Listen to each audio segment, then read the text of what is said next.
بسم الله الرحمن الرحيم. حبايب قلبي متابعي مطبخ الهوانم مع طنط نهلة. البفتيك من قطع اللحمة اللي احنا بنحبها، طعمة ولذيذة ومحبوبة سواء في الصيف أو في الشتاء، وبتبقى من الأكلات السريعة بيليق معاها المكرونة. احنا جبنا هنا كيلو بفتيك والجزار قطعه من قطع ناعمة اللي هي الانتركوت.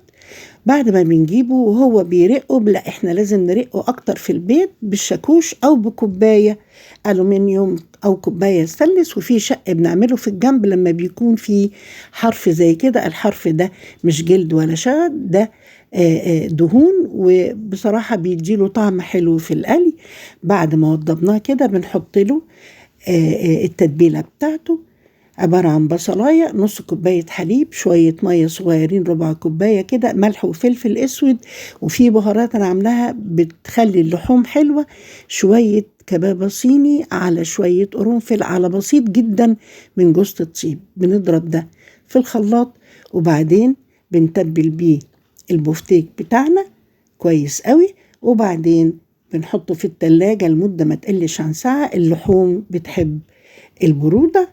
المهم بنعمل دلوقتي الصلصة بتاعت المكرونة، عبارة عن بصلاية كبيرة أو 2 متوسطين لكل كيلو مكرونة، وكيلو طماطم يكون لونها أحمر وحلو. لو فاتحة حطي معلقة معجون طماطم، أنا عاملة بيها فيديو يا حبيبة قلبي. بعد ما تصفر البصلة كده وتبقى جميلة، بنحط الطماطم وعليها الملح المناسب، شوية فلفل اسود، ونص معلقة سكر أو معلقة صغيرة ممسوحة. بودرة البفتيك عبارة عن بقسماط ناعم، كل كوباية بقسماط عليها نص كوباية دقيق، شوية ملح ناعم وشوية فلفل اسود، وبنضرب بيضتين 2 مع شوية حليب. بنحط فيها البفتيك بعد ما بيخرج من التلاجة، وبعدين نبدر بالتركيبة أو التوليفة بتاعة البقسماط، وبنغمسه فيه ونبططه كويس، ولا بيخلع ولا أي حاجة. لما بنيجي بنقلي في نار حامية، وبعدين بنخلي النار متوسطة. وبعد ما تسبكت المكرونة أو قبل ما تتسبك، خدنا شوية الصلصة الصغيرين دول، حطينا عليهم شوية شطة بقى للي عايز، وعليهم شوية بهارات، وبعدين قلبنا المكرونة في الصلصة وغرفنا. وبيليق معاه طبعا السلطة مع البفتيك والمكرونة.